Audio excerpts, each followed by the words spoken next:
Vamos para a palavra de Deus? Quero ler com vocês em Tiago, carta. Segundo escreveu Tiago aqui. Capítulo 1, versículo 2.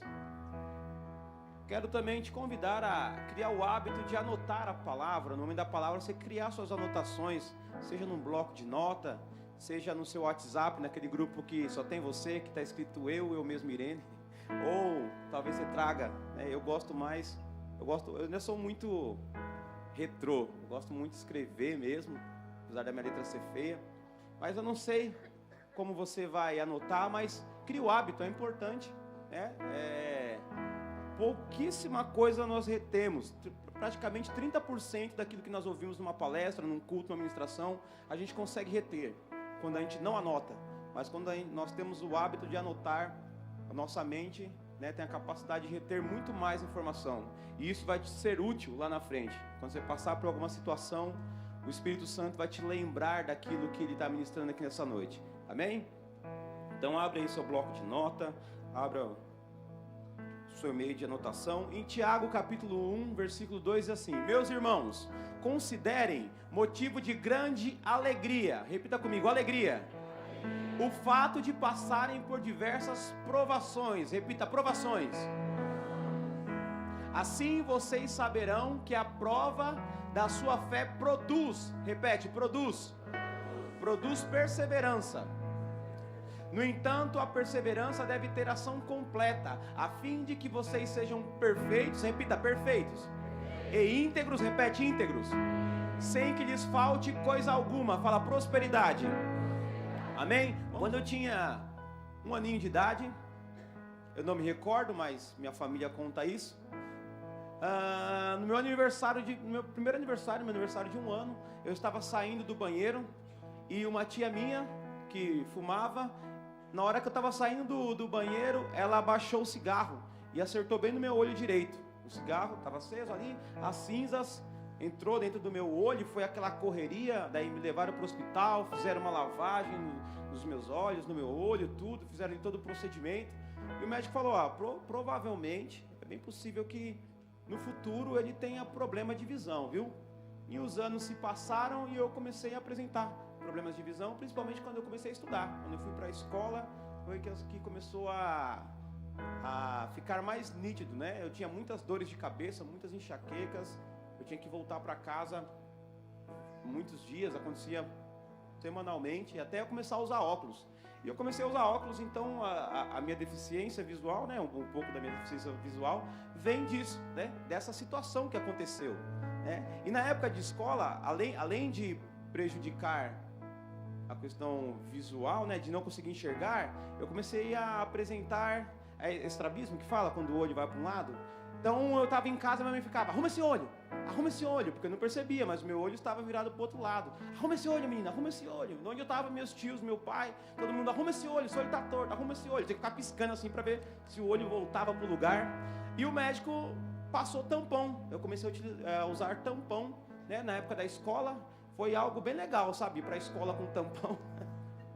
Tinha muitos apelidos, né?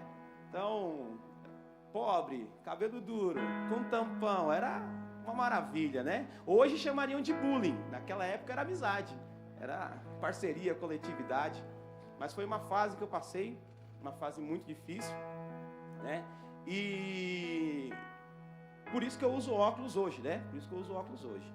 Mas alguém aqui já conversou, alguém que tem essa deficiência, né? Que o olho é virado para um lado e o outro. Alguém já conversou com alguém assim? É meio constrangedor, né? Você ficar olhando para a pessoa assim, você está conversando com ela, mas você não consegue olhar no olho dela. Não consegue olhar para ela, você fica meio sem graça assim, né?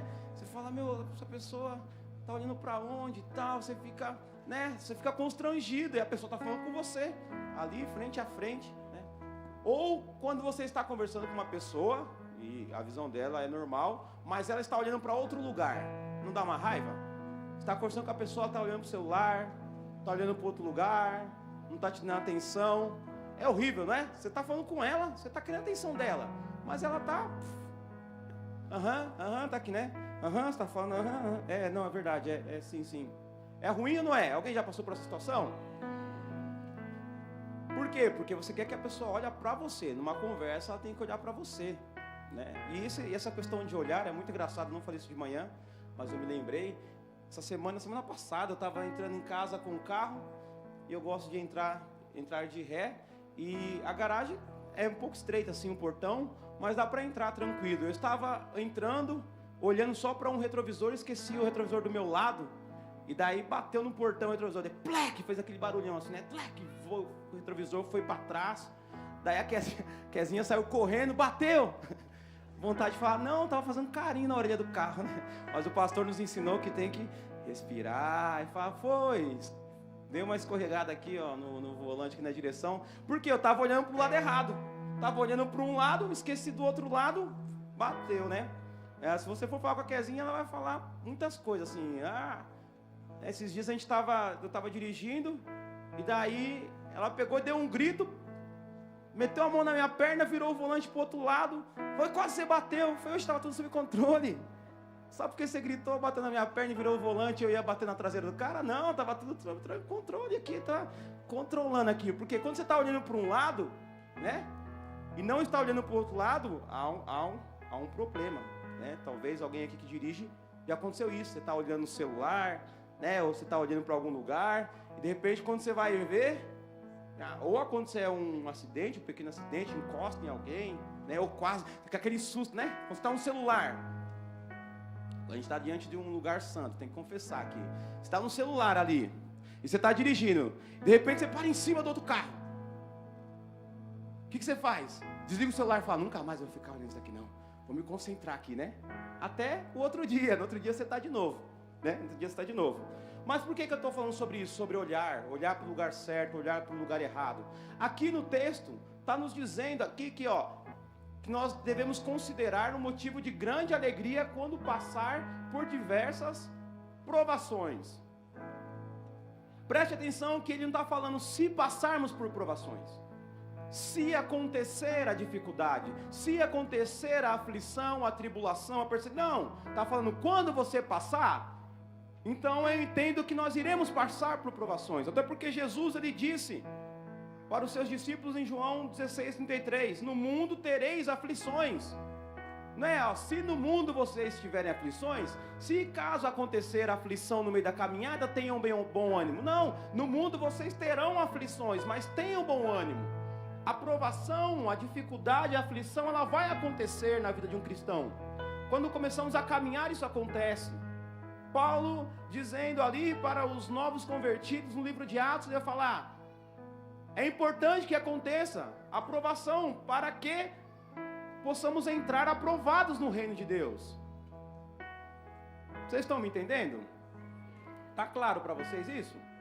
Então as provações virão. A pergunta não tem que ser se acontecer, mas quando acontecer. Quando ela acontecer, porque ela vai acontecer.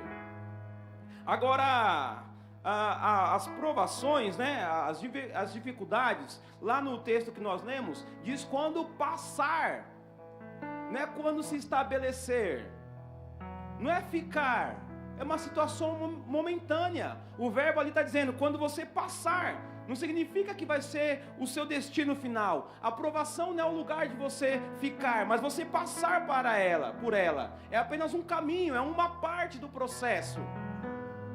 Nós não podemos pensar, talvez você está passando por uma provação, por uma dificuldade, talvez o desemprego está durando um pouquinho mais do que você imaginava. Você pensou, uns 6 meses, talvez já esteja 2 anos desempregado, e você está no seu coração, uau, essa provação está durando mais tempo do que eu pensei, mas saiba que é uma passagem.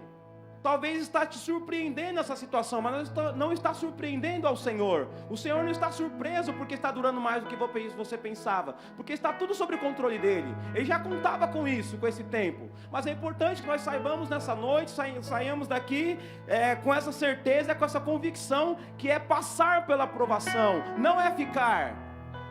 Não podemos ficar. Existem pessoas que, quando estão passando por dificuldades, querem se estabelecer. Não, eu estou aqui no meio dessa dificuldade, então eu vou me estabelecer aqui, eu vou mobiliar esse lugar, eu vou colocar quadrinhos da família aqui, porque agora aqui... Não, Isso é uma parte da sua vida, essa é uma parte da sua caminhada, essa é só uma pequena parte daquilo que Deus tem para a sua vida, não é o seu destino final. Agora é importante nós sabermos que para passar, nós vamos passar, mas passar como? O texto que nós vimos aqui, com alegria, passar alegremente por provações. E aí que está o problema. Não é você se alegrar da aprovação. Porque se eu for perguntar para você, a aprovação, a dificuldade, o desemprego, o divórcio, a crise, o diagnóstico contrário, te traz alegria? Não. Por quê? Porque nós estamos falando em situações físicas, terrenas. Aqui o Senhor está falando uma alegria que não é condicionada a situações terrenas, uma alegria que não é condicionada a situações financeiras, físicas, nada dessa terra. É uma alegria que vem dos céus, é uma alegria que vem do Senhor, é uma alegria de pertencer a um Deus que não falha, que não muda e que tem o controle nas mãos dele. Aqui está falando que nós devemos nos alegrar, não uma alegria dessa terra, não uma alegria sobre coisas, sobre ter, sobre possuir, mas uma alegria de ser filho de Deus, uma alegria de ser salvo no Senhor, uma alegria de saber que nós temos um Pai que cuida de nós. Independente da aprovação, independente da dificuldade, independente do nosso momento. É por isso que o texto fala, passar. Mas por que nós devemos ter essa alegria? Porque o texto diz que está produzindo algo. Embora você não esteja vendo, está produzindo algo. Embora você esteja olhando e fala, nada está acontecendo, parece que as coisas estão piorando, mas está produzindo algo. Talvez se fosse alguns meses atrás, você não estaria aqui hoje. Talvez se fosse alguns meses atrás, você já tinha chutado o pau da barraca, já tinha xingado, já tinha voltado para uma vida promíscua. Mas aqui está você nessa noite. Você decidiu estar aqui, você largou todas as outras coisas, e você falou, hoje eu vou para a igreja. As coisas não estão muito bem, não estão da forma que eu queria, mas você está aqui, está produzindo fé, perseverança, esperança, está produzindo algo em você.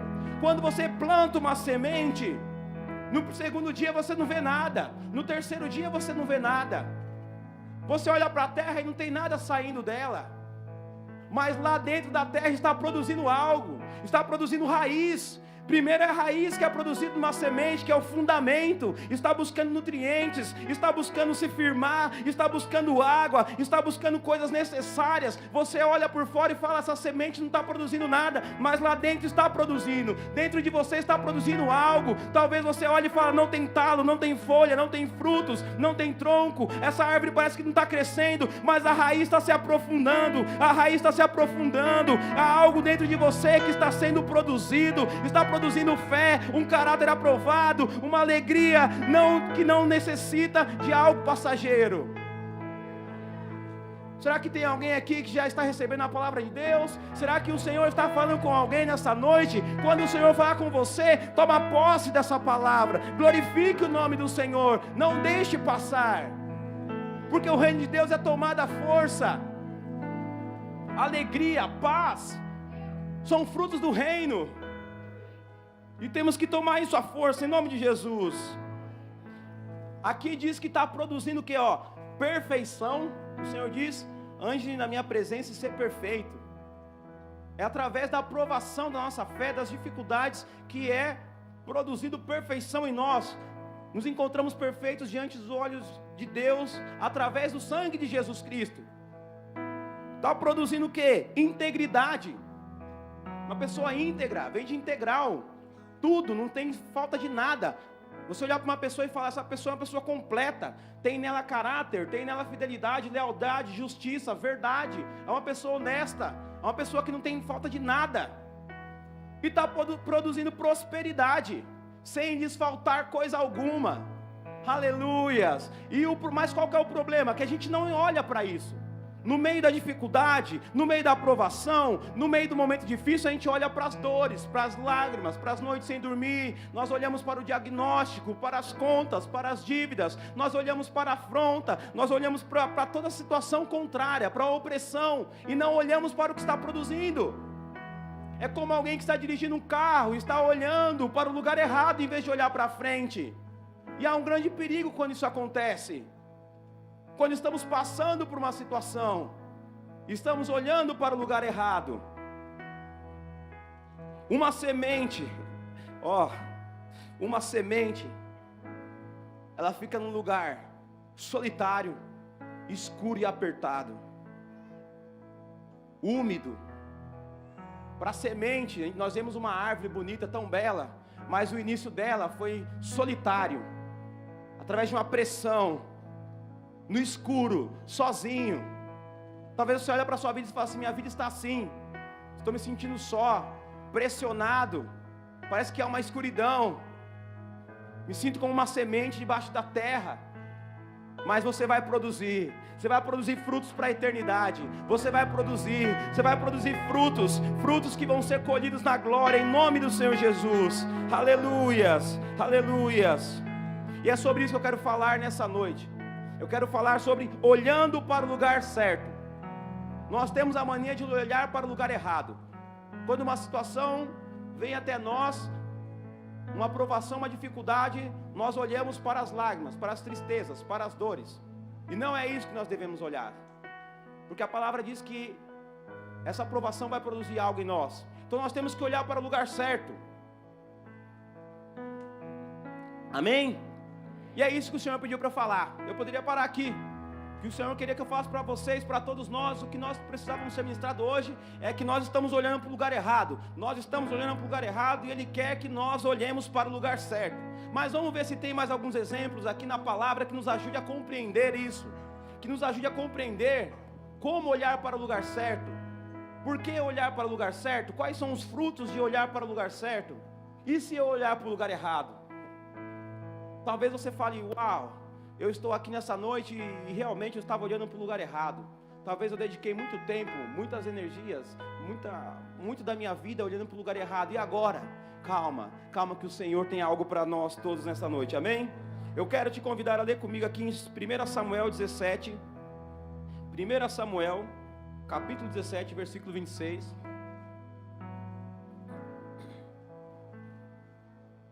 Nosso pastor Mel, que ministrou sobre Davi na sexta-feira, falou sobre o crescimento, sobre os processos para que possamos crescer, falou bastante sobre a vida de Davi. E eu quero continuar falando mais um pouquinho aqui. Diz assim: Davi perguntou aos soldados que estavam ao seu lado: o que será feito ao homem que matar esse filisteu e salvar a honra de Israel? Quem é este filisteu incircunciso para desafiar os exércitos do Deus vivo? Você vai ler aqui em 1 Samuel 17, vai ter uma descrição detalhada de quem era Golias, a altura dele, o peso da armadura dele, como que era a lança, como que era o escudo, como que ele era, de que família que ele vinha, como que eram os seus irmãos. Você vai ver que tem uma descrição detalhada. E quanto mais você lê, mais impressionado você fica. Fala: uau, como pode um homem desse tamanho, um homem que precisa de alguém só para segurar o seu escudo? Ele tinha um escudeiro. Geralmente você fala: você é grande, mas não é dois não, né? Golias era grande, era dois, porque tinha o Golias e o escudeiro dele. Mas preste atenção no texto, que em nenhum momento Davi chama Golias de gigante. Nenhum momento Davi olha para Golias e coloca ele como algo grandioso. Davi sim olha para Golias.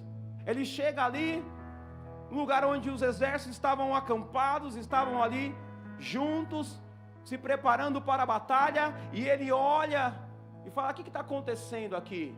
E ele vê realmente um homem grande. Mas enquanto todo mundo está olhando para a lança, enquanto todo mundo está olhando para a afronta, enquanto todo mundo está se amedrontando com a voz do gigante, Davi, ele olha só para um lugar, ele olha para a mão de Golias. E ao olhar para a mão de Golias, ele fala: esse cara não tem uma aliança com Deus. Ele não tem uma aliança com Deus, ele é um incircunciso, ele não tem aliança com Deus. Se ele não tem aliança com Deus e ele está afrontando o exército do Senhor, eu já vejo a cabeça dele na minha mão, porque ele é grande, ele pode ser o tamanho tamanho pode ser grande, pode ser pequeno, não importa o tamanho dele. Se ele afrontou o Senhor dos Exércitos, ele vai cair. É assim que nós temos que olhar para as dificuldades, para as provações da nossa vida. Não importa se é grande, se é pequena, se o médico falou que tem resultado ou se não tem, se o seu filho, não importa, não importa. Olha para ele e fala: eu vejo um problema, mas eu já vejo a cabeça dele nas minhas mãos. É isso que Davi fala. Davi olha para Golias, e ele não vê um gigante, ele não vê um problema, ele vê uma oportunidade, para honrar o Senhor. Ele está vindo com lança, ele está vindo falando, ele está vindo com armas físicas, mas eu vou só com você, com uma coisa só, com o nome do Senhor. É no nome do Senhor que eu vou contra você, é no nome do Senhor que eu vou te derrubar, é no nome do Senhor que você vai cair, é no nome do Senhor que o seu corpo vai ser dado para as aves, é no nome do Senhor que sua cabeça vai estar nas minhas mãos, é no nome do Senhor que nós vamos conquistar esse inimigo. Aleluias! Para de valorizar o seu problema. Glórias a Deus. Ficar fazendo muita conta, realmente é muito grande, o problema é muito grande, olha só o tamanho do problema. Pessoas que gostam de ficar contabilizando o problema, ficar somatizando o problema. Nossa, realmente, olha, é grande, é muito grande. Não, para o Senhor não tem grande, não tem pequeno. Todo mundo está com medo, e Davi está perguntando: o que eu vou ganhar? Eu matar ele, eu vou. Eu já sei que eu vou matar ele. Se tem alguém que sabia que podia vencer o Golias, era Davi. Porque Davi olhou para aquele cara e falou: esse cara é grande, a armadura dele é muito pesada, esse cara é lento. Eu vou matar ele, mas o que eu vou ganhar? Isenção de impostos para sua família, e você vai se tornar genro do rei. Então eu vou lá, eu vou resolver essa parada aí. Mas preste atenção que quando ele decide ir, Saul tenta desencorajá-lo. Saul é o rei, Saul é o comandante de Israel. Rapaz, você é um garoto muito bonito, mas não vai dar certo, você é pequenininho, ele é um general de guerra. Não permita que o covarde venha te desencorajar. Não permita que aquele que não tem coragem de fazer algo venha falar para você que você não pode. Não permita que aquela pessoa que não tem coragem de tomar uma atitude, de tomar uma decisão, fale para você como você tem que agir. Muitas vezes pessoas frustradas, pessoas covardes, que não têm coragem de tomar uma decisão, vêm até nós e falam: não faz isso não, isso é muito perigoso, é muito arriscado, não age assim, não faz assim. O problema é seu se você é covarde, o problema é seu se você é medroso, o problema é seu se você não tem vontade. Eu vou, porque eu sei quem está comigo, eu sei no nome de quem eu estou indo. Deus não abençoa covardes, medrosos. Ele está com corajosos, com pessoas de fibra, de raça, pessoas que vão em nome do Senhor. Aleluias, glórias a Deus.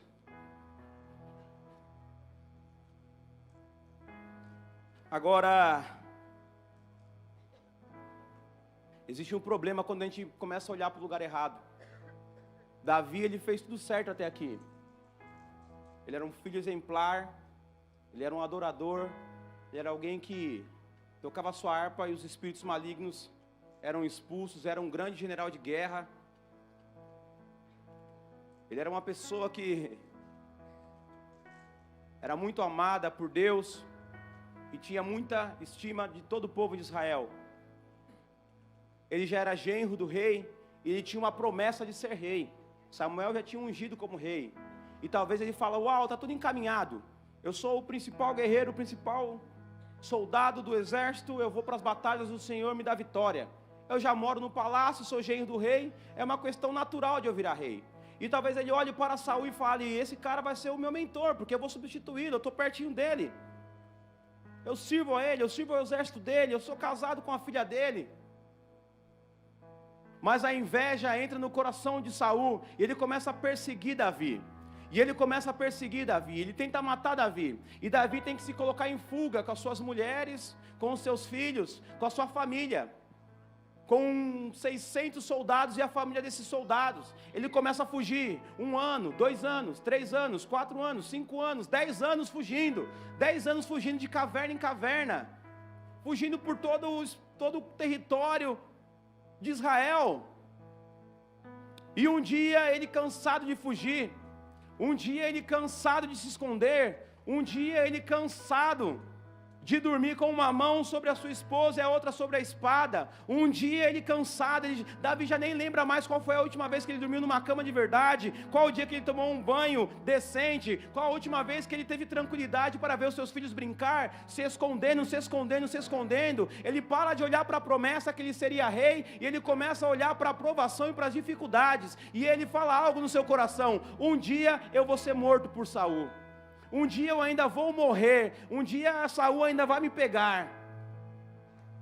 Só tem esse pensamento quem para de olhar para a promessa. Só tem esse pensamento quem para de olhar para o lugar certo e começa a olhar para o lugar errado, que é para a provação e para a dificuldade. Ao invés de Davi ver o que estava sendo produzido nele, Davi, ao fugir durante 10 anos, durante todo o país, ele começa a conhecer toda a geografia de Israel. Não existe um lugar no país que ele não conheça. Não existe uma comunidade, não existe uma cidade, não existe uma família que ele não conheça. Ele conhece todas as famílias, ele conhece todas as particularidades, ele sabe quais são os povos mais carentes. Enquanto ele está fugindo, ele vai lá e liberta uma cidade, ele liberta a cidade de Keila, ele vai lá e destrói um inimigo e traz todos os bens para uma outra comunidade que precisa. Ele começa a ganhar crédito e credibilidade com todo o povo de Israel. Era um plano de Deus, você vai ser rei, e você vai conhecer cada centímetro desse país. É isso que eu estou fazendo com você, eu estou te fazendo conhecer de uma forma que você não poderia antes. Mas ele não está olhando para isso, ele está olhando para a morte.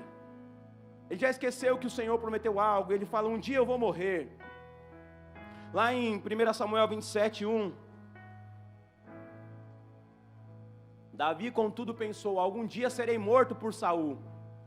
É melhor fugir para a terra dos filisteus. Então Saul desistirá de procurar-me por todo Israel, escaparei dele. Alguns capítulos antes ele está destruindo os filisteus. Ele está incomodado com um filisteu falando mal de Deus. E alguns versículos, alguns capítulos depois, ele está falando: sabe, é melhor eu me esconder com o inimigo. É melhor eu me esconder com o inimigo. Talvez você está lutando aí contra a libertação do álcool, das drogas, da pornografia, da masturbação. Talvez você está lutando, talvez está difícil, talvez você está sofrendo nessa luta, você está sofrendo, está tentando não mentir mais, não falar mais palavrão, agir corretamente. Talvez você está brigando, está lutando para sair do adultério, para sair da prostituição. Você está lutando, e você fala: não vou conseguir. Eu vou fumar mais um cigarro, eu vou beber mais uma garrafinha, é só mais um vídeo na internet. E de repente você cede, você vai lá e se esconde com o inimigo. E se esconder com o inimigo nos traz uma paz momentânea. Você está lutando, quando você cede, a carne tem um alívio momentâneo, mas o espírito, ele começa a sofrer.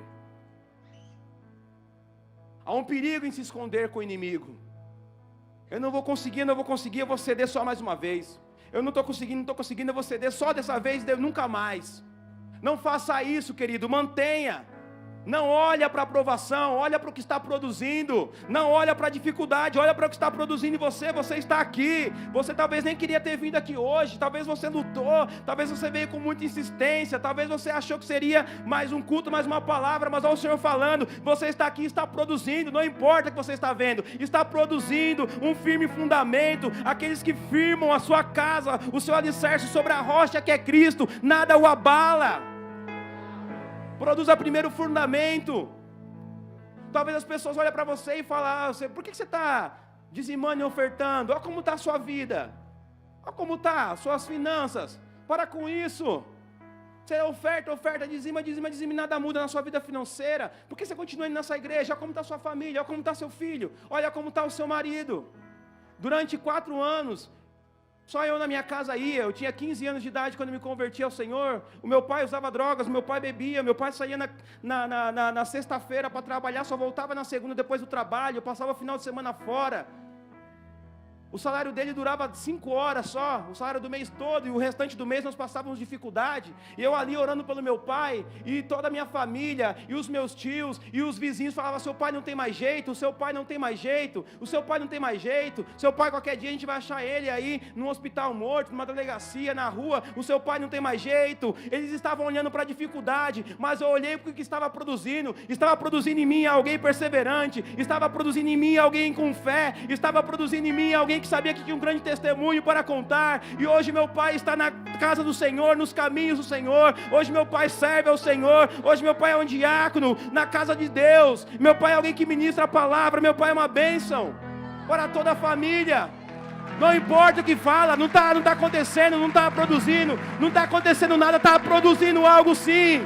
Não deixe o covarde falar o que tem que ser na sua vida. Não deixe o covarde falar que está errado.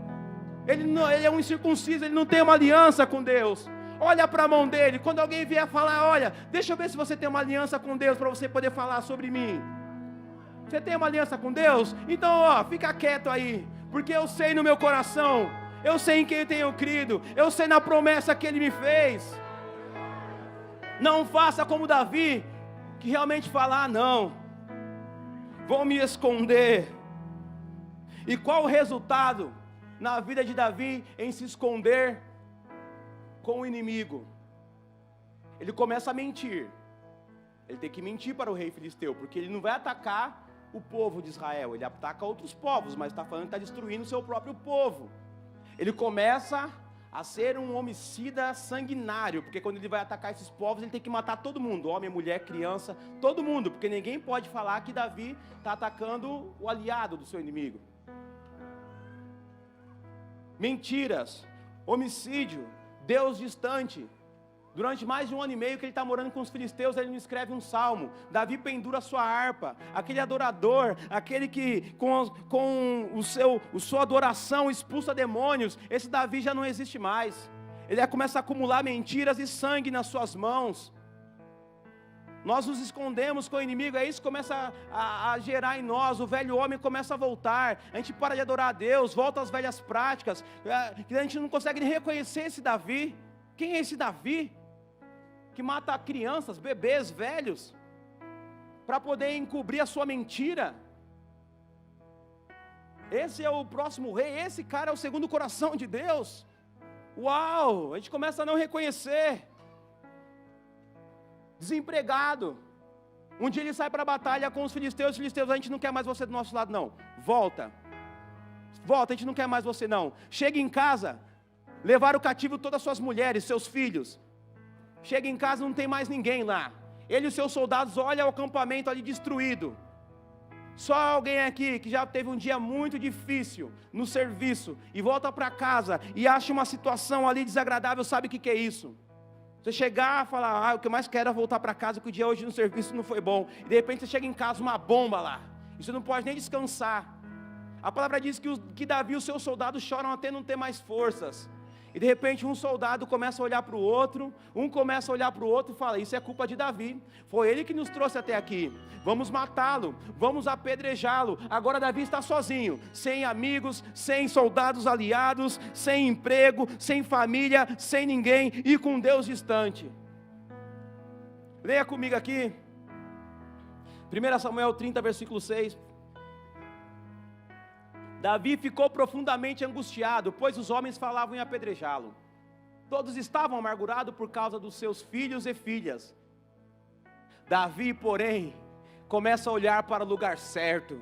Davi fortaleceu-se no Senhor, o seu Deus. Davi, naquele momento de mais dificuldade, Davi estava no fundo do poço, Davi estava no pior momento da sua vida, na pior fase da sua vida, mas ele tem uma decisão, ele decide voltar a olhar para o Senhor, olhar para o lugar certo. Eu estou aqui nessa situação, todo mundo quer me apedrejar, não tenho mais nada, mas eu vou fortalecer no Senhor, meu Deus. Traz aqui o colete sacerdotal que eu vou consultar o meu Senhor. Senhor. Senhor, eu sei que faz tempo que eu não te busco, faz tempo que eu não oro, eu sei que os meus caminhos estão tortuosos, mas eu preciso da tua graça mais uma vez, eu preciso da tua resposta mais uma vez. A palavra diz que Deus, Ele não rejeita um coração quebrantado e humilde, alguém que com sinceridade e com arrependimento se ajoelha e se humilha diante dele e fala: Senhor, me responde mais uma vez. Eu sei que eu cedi ao que não deveria ceder, eu caí, eu sei que eu fui onde não deveria ter ido, mas a tua palavra diz que o justo pode cair 7 vezes, mas todas as vezes o Senhor o levanta. Levanta-me mais uma vez, não importa quantas vezes você caiu, você cedeu, não importa onde você foi, fortaleça-se no Senhor seu Deus nessa noite, fortaleça-se no Senhor seu Deus nessa noite, se levanta, volta a olhar para Ele, volta a levantar a cabeça. Você é filho de Deus, escolhido, redimido pelo sangue dEle. Não deixe o inimigo te aprisionar. Tira os olhos da tribulação, tira os olhos das ameaças, das afrontas, das dificuldades. Aleluias. A vitória, o sobrenatural, é para aqueles que têm fibra, é para aqueles que buscam, independente da situação. Olhe para o lugar certo. Mateus, tá bom, já entendemos Davi. Davi, ele recupera toda a sua família, credibilidade com os soldados e se torna rei de Israel, como nós já conhecemos. E Pedro, vamos ler comigo, Mateus 14, 26. Quando ouviram andando sobre o lago, ficaram aterrorizados e disseram: é um fantasma, e gritaram de medo. Mas Jesus imediatamente lhes disse: tenham coragem, sou eu, não tenham medo. Senhor, disse Pedro, se és tu, manda-me ir ao teu encontro sobre as águas.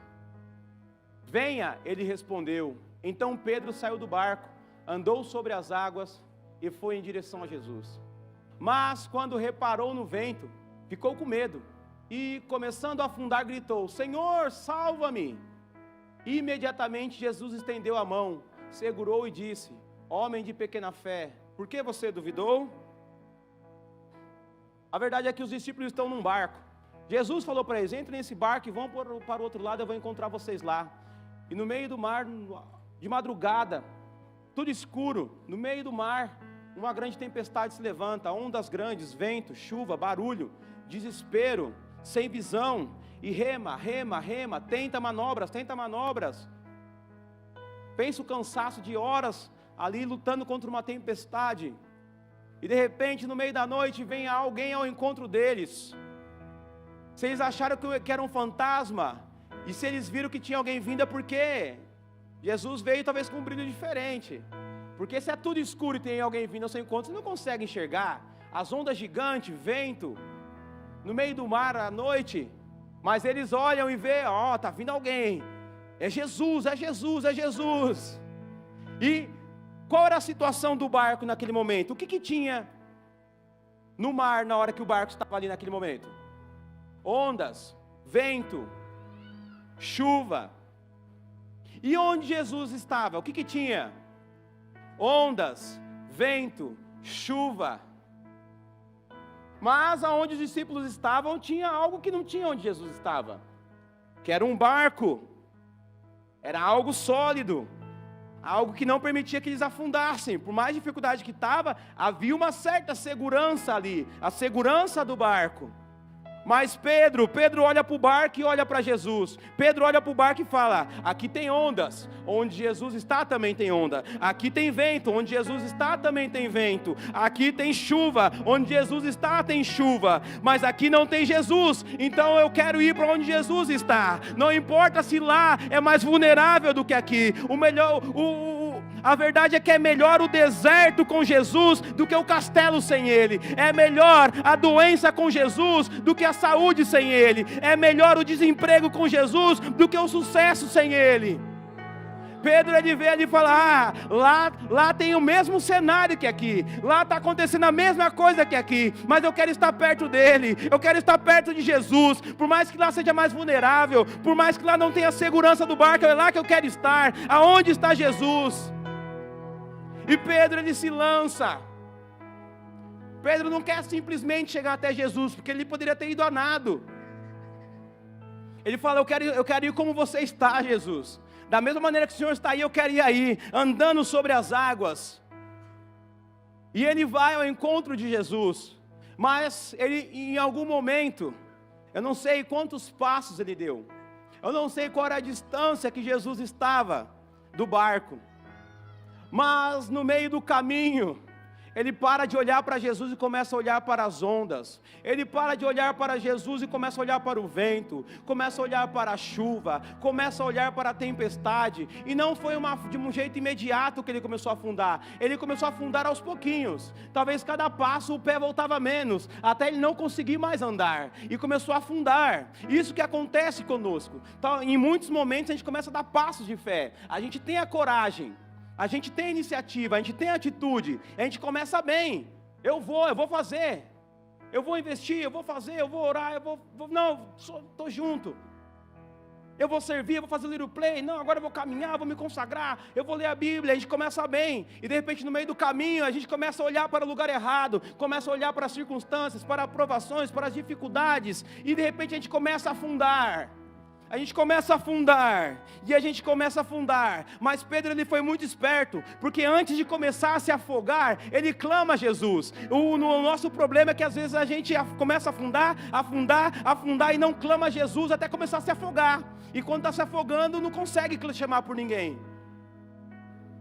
Então, de repente, você está começando a afundar hoje. Você está percebendo que está afundando na fé. Você começou bem, você começou a dar passos bons, passos largos. Você começou a ir em direção do seu milagre. E todo mundo começou a olhar e falar, olha, ele está andando. Mas você começou a afundar. Antes de se afogar, comece a clamar por Jesus. Porque imediatamente Ele vai te recolher. Imediatamente Ele vai estender as suas mãos. Imediatamente Ele irá te socorrer.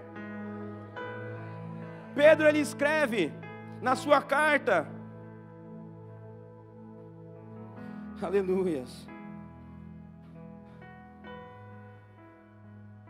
em 1 Pedro 3,12, ele escreve, porque os olhos do Senhor estão sobre os justos, e os seus ouvidos estão atentos à sua oração. Talvez quando Pedro escreveu aqui essa carta, esse versículo, ele lembrou dessa situação. Talvez enquanto ele escrevia esse texto, ele lembrou, naquele dia, lá naquele mar, enquanto eu estava afundando, os olhos dele estavam para mim, e os seus ouvidos estavam atentos à minha voz. Havia ondas gigantescas, muito barulho, a chuva estava forte, não importa como esteja ao seu redor, talvez esteja muito barulhento, você fala, o Senhor nem vai me ouvir, mas os ouvidos dele estão atentos a você. Eu não sei a qual distância ele estava de Jesus, talvez as ondas encobriam Pedro, talvez as ondas escondia Pedro de Jesus, mas os olhos de Jesus estavam sobre Pedro, os olhos do Senhor estão sobre você, os ouvidos dele estão atentos. Não permita que o medo mude a sua percepção. O medo muda a nossa percepção das coisas. O medo dos discípulos era tão grande que eles olham para Jesus e veem um fantasma. O medo dos discípulos era tão grande que eles olham para Jesus e começam a ver outra coisa. O medo muda a nossa percepção das coisas. E onde há medo não há fé. O medo e a fé não caminham juntos. Não deixe o medo te dominar. Não deixe o medo te dominar. Agora, nós estamos falando sobre olhar. Olhar para o lugar certo. Quando nós falamos sobre olhar para o lugar certo, há dois tipos de olhar. Há o olhar físico e o olhar espiritual. O olhar físico, a gente olha as coisas fisicamente, mas aquele que é espiritual discerne as coisas espiritualmente. Em 1 Coríntios, no capítulo 2, versículo 9, diz assim: todavia, como está escrito, nenhum olho viu, nenhum ouvido ouviu, e coração nenhum concebeu o que Deus preparou para aqueles que o amam. Para aí, por favor. Esse é um versículo que a gente conhece, que a gente fala, que a gente proclama sobre as nossas vidas. Porém, a gente para aí, como se o livro de Coríntios acabasse aí. A gente para a leitura aí. Olhos nenhum viram, ouvidos nenhum ouviram, não subiu ao coração humano aquilo que Deus tem preparado para mim. Glória a Deus, tem coisas grandes então, porque eu não vi ainda. Porém o versículo não acaba aí, a ideia, o texto não acaba aí, a locução ali de Paulo não acaba aí, ele tem algo a mais. Vamos ver o versículo 10, ele diz: Deus porém o revelou a nós por meio do Espírito. O Espírito sonda todas as coisas, até mesmo as profundezas de Deus. O que Paulo está falando aqui? O meu olho não viu, mas o meu Espírito já sabe o que tem preparado para mim. O meu olho vê a aprovação, mas o meu Espírito já vê a vitória. O meu olho vê o meu familiar no vício, mas o meu Espírito vê ele aqui louvando ao Senhor. O meu olho vê a doença, o diagnóstico, mas o meu Espírito, Deus já revelou que tem a saúde. O meu olho vê as coisas físicas, mas no meu Espírito eu já sei o que vai acontecer. Não devemos olhar as coisas só pelo âmbito físico, nós devemos olhar as coisas pelo âmbito espiritual. Deus quer revelar coisas grandiosas a nós, o Espírito Santo quer revelar coisas grandiosas a nós, porque no Kairos de Deus, no tempo de Deus, muitas coisas já aconteceram no mundo espiritual, mas nós não acessamos ainda, mas Deus quer mostrar para nós, mediante o Espírito Santo.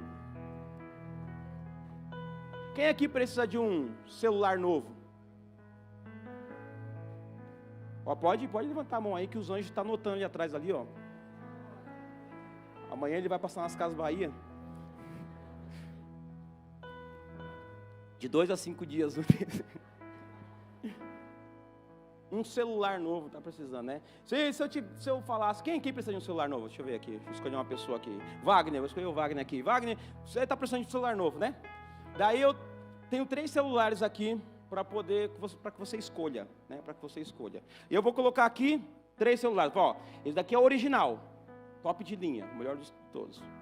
Eu tenho aqui o primeira linha e tenho aqui o paralelo. Eu não entendo isso, original, primeira linha e o paralelo. É original ou não é original, né? Não entendo muito, mas depois se tiver algum técnico de plantão que você vai fazer alguma coisa no celular, você quer original ou paralelo ou primeira linha? Não entendo, mas você tem 3 aqui, ó. O melhor, original, o primeira linha e o paralelo. Qual que você vai escolher? Original. Mas se eu falar assim, não, Wagner, para você eu quero dar o paralelo. Talvez você fale para mim, eu vou ficar com o meu quebrado mesmo. Pelo menos é original, mas está meio zoadinho, mas eu não quero um paralelo. Às vezes a gente não quer uma coisa falsa. A terceira posição. Quem foi o terceiro na última Copa do Mundo? Quem foi a seleção que ganhou o 3º lugar? A gente nem lembra quem foi o campeão, imagina o 3º. E a religião nos ensina que o Espírito Santo é a 3ª pessoa da Trindade. Categorizando. Tem pessoas que querem categorizar o Espírito, querem categorizar as pessoas da Trindade. A religião nos ensina que o Espírito Santo é o 3º. E entre o primeiro, o segundo e o terceiro, eu vou buscar primeiro o primeiro, depois o segundo. E se der tempo eu busco o terceiro. Quem quer buscar o Espírito Santo é o 3º. É como se fosse um opcional de fábrica. Você vai comprar um carro, vem vidro elétrico atrás, na porta traseira? Não. Então tá bom, vai na maçaneta mesmo, é só um opcional, o carro vai andar mesmo? Não precisa. O Espírito Santo não é um opcional de fábrica. O Espírito Santo não é o 3º. O Espírito Santo é uma pessoa, não é algo. Pior ainda, tem pessoas que ainda vê essa situação pior ainda. Qual o nome daquela pessoa que você paga só para ter prazer com ela? Ninguém quer falar, prostituta, né? Tem pessoas que falam, não, para ter o Espírito Santo tem que pagar o preço. Como é que é? É um objeto o Espírito Santo? Está prostituindo o Espírito Santo? Tem que pagar para ter o Espírito Santo, para ter prazer com ele? O Espírito Santo quer relacionamento. O Espírito Santo quer intimidade, o Espírito Santo quer dia a dia, o Espírito Santo quer estar ali com você todos os dias. Ele não quer sacrifício não, ele não quer que você fique jejuando muitos dias não. Eu vou jejuar e ler a palavra e orar porque eu quero ter o Espírito. Ele quer ter intimidade, ele quer conversar, ele quer sentar à mesa com você, ele quer deitar na cama com você, ele quer estar em todos os lugares, ele quer que você coloque ele como primeiro, ele quer que você fale, Espírito Santo me ajuda, como é que eu faço, que decisão eu tomo agora? Ele quer intimidade com você. Não trate o Espírito Santo do Senhor como um objeto. Nunca mais fale que ele é a 3ª pessoa. Não existe isso. Onde está escrito isso na Bíblia? A verdade, se a gente for ler em Gênesis 1, 2, diz que a terra era sem forma e vazia, e a primeira pessoa que aparece da Trindade é o Espírito Santo. O Espírito Santo, ele pairava sobre a face da terra. Jesus disse, porque o Espírito me ungiu para fazer tudo aquilo que eu faço. E Jesus disse para os seus discípulos, não saia, não faça nada sem antes ter o Espírito Santo. Ele vai ensinar você todas as coisas. E como a gente pode achar que ele é um qualquer? Jesus disse, quando ele vier, vocês farão obras maiores do que eu fiz. Ele fez muitas coisas grandiosas. Jesus fez coisas que nem todos os livros do mundo poderiam ser registrados. E quando o Espírito Santo vem sobre nós, nós podemos fazer coisas maiores ainda. Precisamos do Espírito Santo. É Ele que vai revelar para você no seu coração aquilo que o olho não viu ainda. É Ele que vai te ajudar a olhar para a aprovação e ver o que está produzindo. Por que eu não vejo que Ele está produzindo? Porque não tem um Espírito ainda. É só pelo Espírito que eu consigo ver o que está sendo produzido. Você não consegue ver as raízes se formando de uma semente. Enquanto está para baixo, você não consegue ver essa primeira produção. Mas o Espírito Santo me trouxe aqui, nessa noite, nesse domingo, e trouxe você aqui também para falar, eu quero ter um relacionamento com você, eu quero te revelar coisas grandiosas. Você não sabe quando eu estou com tanta expectativa, como está o meu sentimento, porque o Espírito Santo tem sentimento, ele se entristece, ele fica com ciúmes. A Bíblia diz que ele tem ciúmes de nós, ele está ali. Jesus disse, peca contra quem você quiser, peca contra mim, mas não peca contra o Espírito. Olha a importância do Espírito Santo. Nós precisamos do Espírito Santo nessa caminhada. É Ele que vai nos ajudar a manter o olhar em Jesus nos momentos difíceis. É Ele que vai nos ajudar a se manter no caminho nos momentos difíceis. Amém? Está fazendo sentido para vocês? Aleluias. Noé, Hebreus 11:7 diz, pela fé Noé, quando avisado a respeito das coisas que ainda não se viam, movido por santo temor, construiu uma arca para salvar a sua família. Não se via chuva, não se via dilúvio, não se via nada disso, não tinha isso antes, mas o Senhor falou para ele, vai acontecer. Pela fé, pelo Espírito ele já via as águas subindo, pelo Espírito ele já via a terra se tornando mar, pela fé ele já via a família dele dentro da arca, sendo justificado e salvo, pela fé ele já via todas essas coisas ainda que nunca tinha acontecido. Que possamos ser Noé nos dias de hoje. Meu olho não viu, mas o meu espírito sabe. Aleluias, o meu olho não está vendo, realmente parece que o meu filho não está melhorando, realmente parece que minha saúde não está melhorando, parece que minhas finanças não vai melhorar tão cedo, mas está produzindo, pelo Espírito eu sei que está produzindo algo. Eu quero te convidar a colocar de pé.